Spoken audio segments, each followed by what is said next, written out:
Are you a couple close to retirement, wondering whether or not you've saved enough to last the rest of your lives? That's a common question, a common concern. Today I'm going to look at an example of a couple in their 50s or late 50s wanting to know whether or not they can retire at age 62. Now, although their specific circumstance is probably different than yours, I believe that you'll find value in looking at the framework and the questions that we ask and the options that we consider so that you can apply that to your specific situation.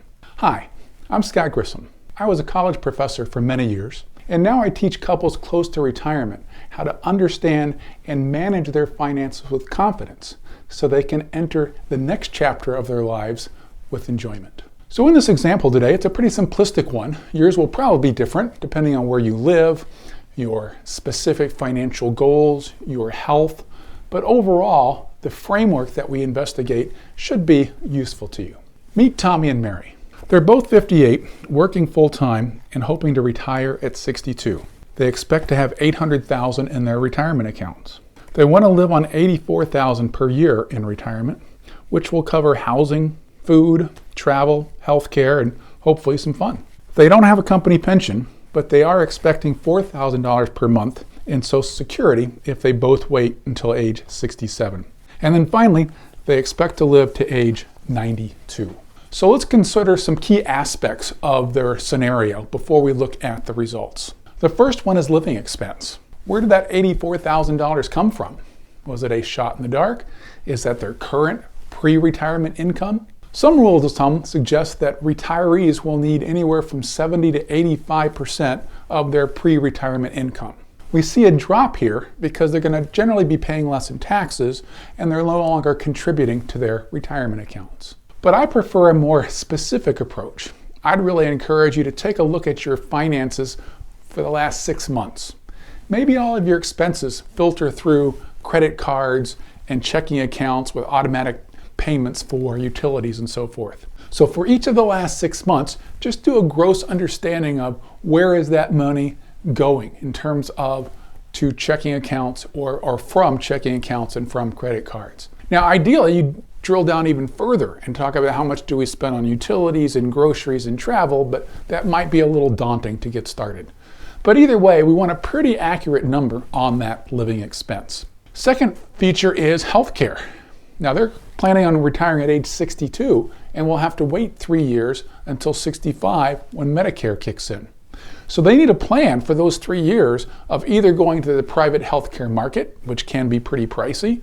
Maybe they luck out and their employer offers some kind of retiree benefits where it's a subsidized cost, but they continue on with their same health plan until 65.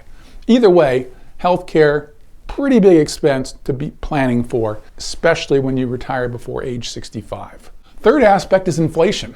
Now we're going to assume inflation is 3% going forward, but what people fail to recognize is how much their cost of living decreases over time because of inflation, or I guess their standard of living, I should say. So imagine they're $84,000 in year 1. If we increase that by 3% each and every year, by year 10, their cost of living is going to be about $113,000. And by year 20, it's going to be $152,000. So not quite double just yet, but it's a pretty big impact that we need to anticipate and be aware of. The fourth element is called longevity risk. So we don't want to run the risk of you outliving your money.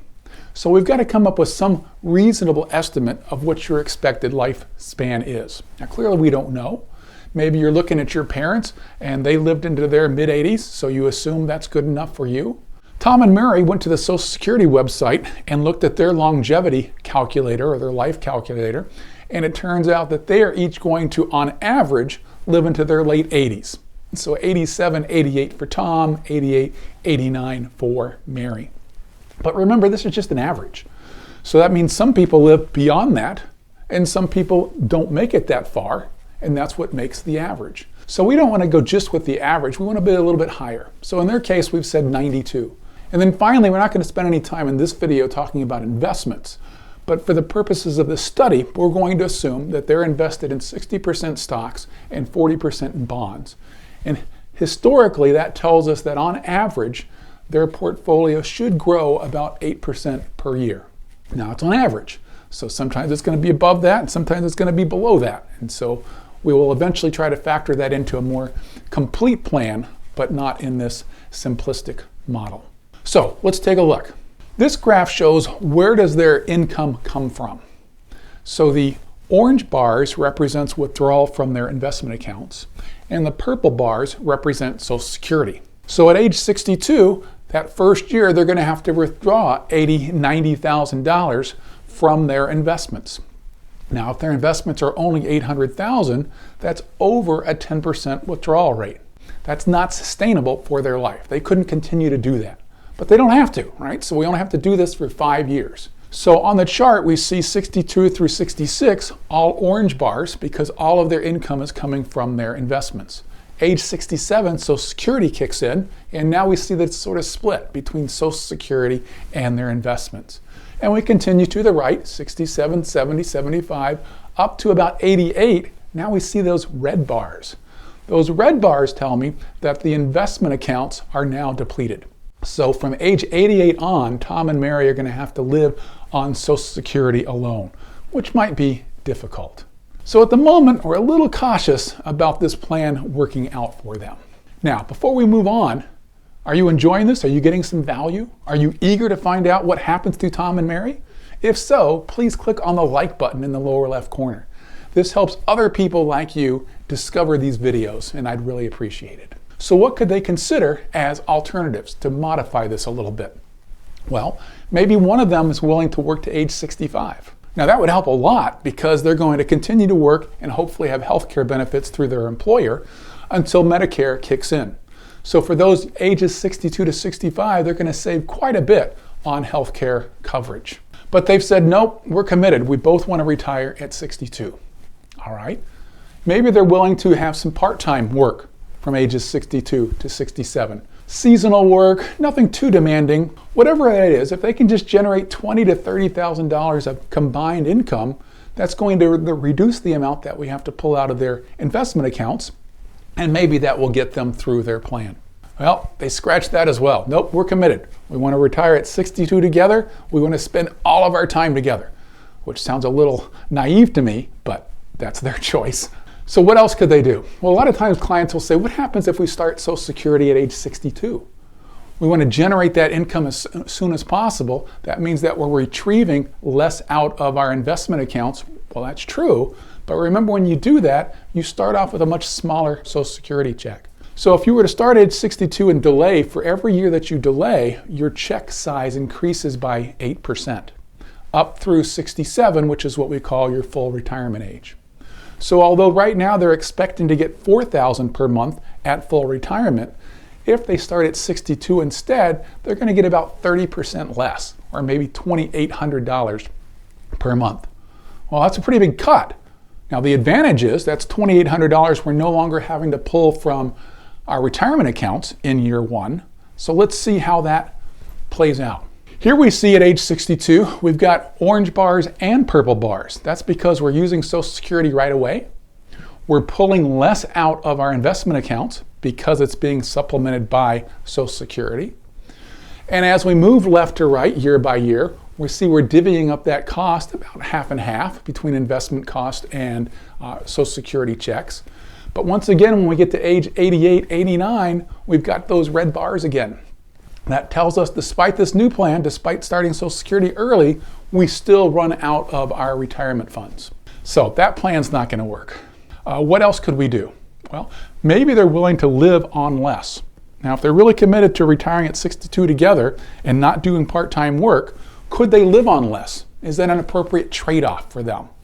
So instead of spending $84,000 per year, which is $7,000 per month, what if they spent $6,000 per month, which would be $72,000 per year? Let's take a look at this. On the left, we're back to retrieving only from our investment accounts at age 62, but less now, right? Instead of pulling out 84, we're pulling out 72. Up through age 67 again, once again, Social Security kicks in, and then we're splitting the cost between Social Security and the retirement accounts. We move our way left to right, age 88, 89, 90, 92, we still have orange bars. That tells me that we should still have some retirement funds at that moment. So we made it through age 92. So maybe this plan is going to work out a little better for them. So in summary, their original goal was to retire at 62 and spend $84,000 a year. We considered some alternatives and came upon a solution that might work for them if they still retire at age 62 but only spend $72,000 per year. Now keep in mind this is a 30-year plan, so a lot is going to change between now and then, but at least we know that they're on the right track, and we'll continue to refine the plan as time progresses. As an advice-only planner, I do not charge assets under management fees. I don't ask clients to move their accounts to a different company. That's just too much of a commitment. But what I do is provide as a flat fee objective advice, a second opinion, to let people understand and manage their own finances. Oh, and one more thing. Please click on the subscribe button. My goal is to keep creating videos like this that teach you how to retire smart.